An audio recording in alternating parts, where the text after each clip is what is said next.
السلام علیکم ورحمۃ اللہ۔ معزز ناظرین کرام، آج کی اس ویڈیو میں ہم ایک ایسی شخصیت کے بارے میں بتائیں گے جو وقت کا بہت بڑا اور مشہور عالم تھا، لیکن اللہ کی نافرمانی کر کے اس نے اپنے آپ کو گمراہوں کی صف میں لا کے کھڑا کر دیا۔ آخر وہ گمراہی کیا تھی اور اس کی وجہ کیا تھی، اور پھر اللہ تبارک و تعالیٰ نے اس کو ایسی کون سی عبرتناک سزا دی؟ تو ایسے تمام سوالات جاننے کے لیے ہمارے ساتھ جڑے رہیں۔ کہتے ہیں کہ اس شخص کا نام بلعام ابن باعورہ تھا۔ یہ شخص اپنے دور کا بہت بڑا عالم، عابد اور زاہد تھا، اور اس کو اسم اعظم کا بھی علم تھا۔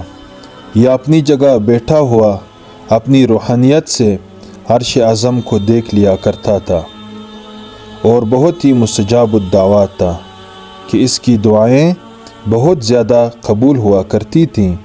اس کے شاگردوں کی تعداد بھی بہت زیادہ تھی۔ مشہور یہ ہے کہ اس کی درسگاہ میں طالب علموں کی دعوتیں 12,000 تھیں۔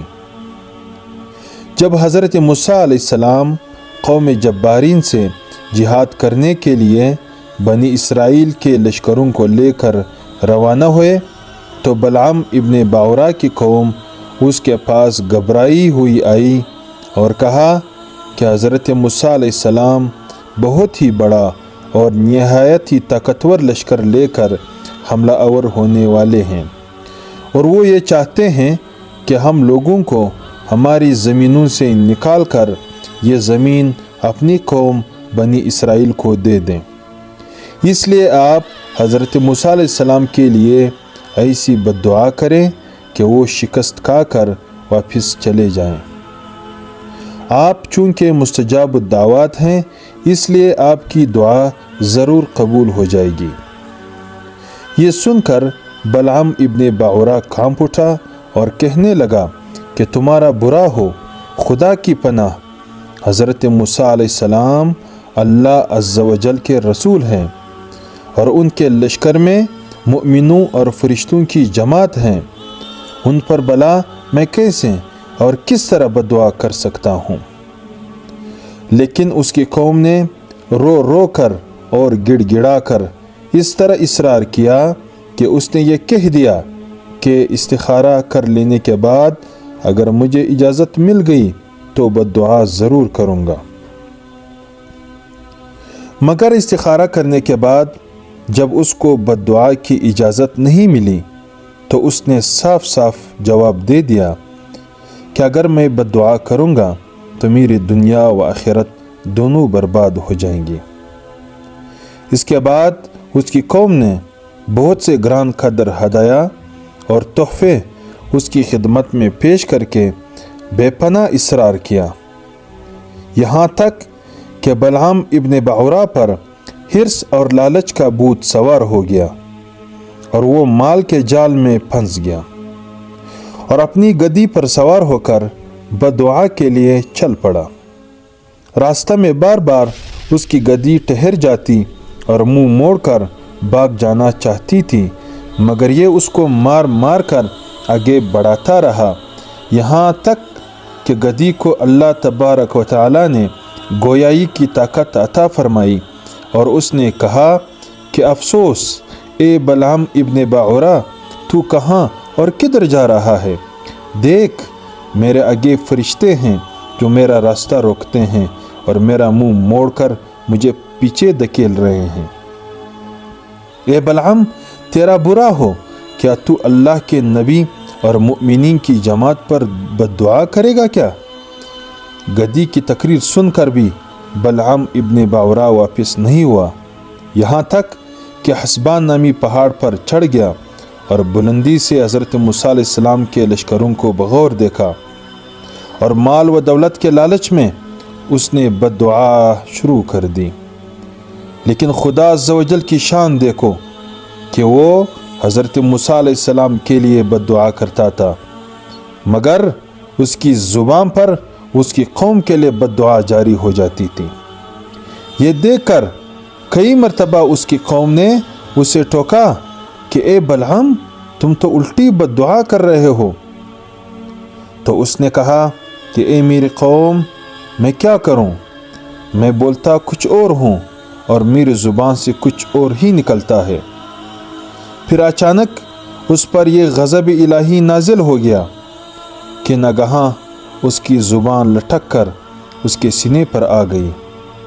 اس وقت بلعام ابن باورا نے اپنی قوم سے رو کر کہا کہ افسوس، میری دنیا و آخرت دونوں برباد و غارت ہو گئیں۔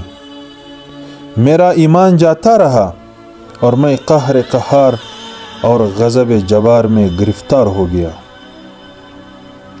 اب میری کوئی دعا قبول نہیں ہو سکتی، مگر میں تم لوگوں کو مکر کی ایک چال بتاتا ہوں۔ تم لوگ ایسا کرو تو شاید حضرت موسیٰ علیہ السلام کے لشکروں کو شکست ہو جائے۔ تم لوگ ہزاروں خوبصورت لڑکیوں کو بہترین سے بہترین پوشاک اور زیورات پہنا کر بنی اسرائیل کے لشکروں میں بھیج دو۔ اگر ان کا ایک بھی آدمی زنا کرے گا تو پورے لشکر کو شکست ہو جائے گی۔ چنانچہ بلعام ابن باورا کی قوم نے اس کے بتائے ہوئے مکر کا جال بچھایا اور بہت سی خوبصورت دوشیزاؤں کو بناؤ سنگار کرا کر بنی اسرائیل کے لشکروں میں بھیجا، یہاں تک کہ بنی اسرائیل کا ایک رئیس ایک لڑکی کے حسن و جمال پر فریفتہ ہو گیا اور اس کو اپنی گود میں اٹھا کر حضرت موسیٰ علیہ السلام کے سامنے لے گیا اور فتویٰ پوچھا کہ اے اللہ عز و جل کے نبی، یہ عورت میرے لیے حلال ہے یا نہیں؟ آپ نے فرمایا کہ خبردار، یہ تیرے لیے حرام ہے، فوراً اس کو اپنے سے الگ کر دے اور اللہ عز و جل کے عذاب سے ڈرے۔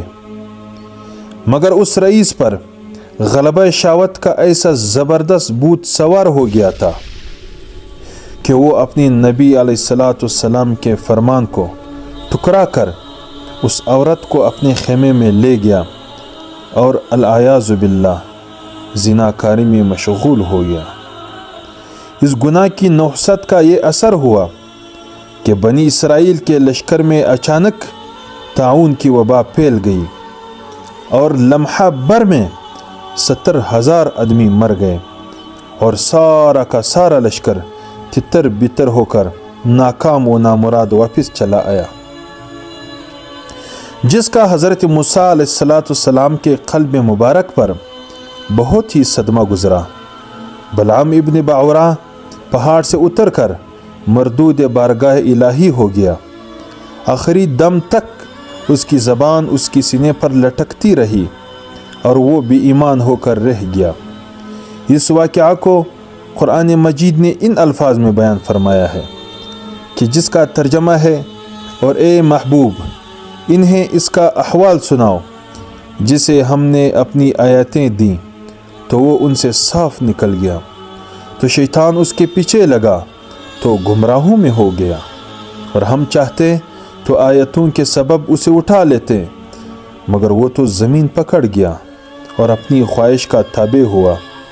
تو اس کا حال اس کتے کی طرح ہے کہ جب تو اس پر حملہ کرے تو زبان نکالے اور چھوڑ دے تو بھی زبان نکالے۔ یہ حال ہے ان کا جنہوں نے ہماری آیتیں جھٹلائیں، تو تم نصیحت سناؤ کہ کہیں وہ غور و فکر کریں۔ ناظرین کرام، آپ لوگوں کے ذہنوں میں بھی ایک سوال اٹھتا ہوگا کہ آخر بلعام ابن باورا کو اللہ نے ذلیل کیوں کیا؟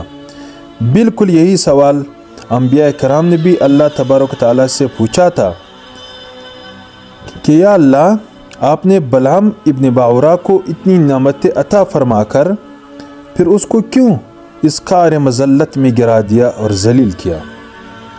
تو اللہ تبارک و تعالیٰ نے فرمایا کہ اس نے میری نعمتوں کا کبھی شکر ادا نہیں کیا۔ اگر وہ شکر گزار ہوتا تو میں اس کی کرامتوں کو سلب کر کے اس کو دونوں جہاں میں اس طرح ذلیل و خوار اور غائب و خاسر نہ کرتا۔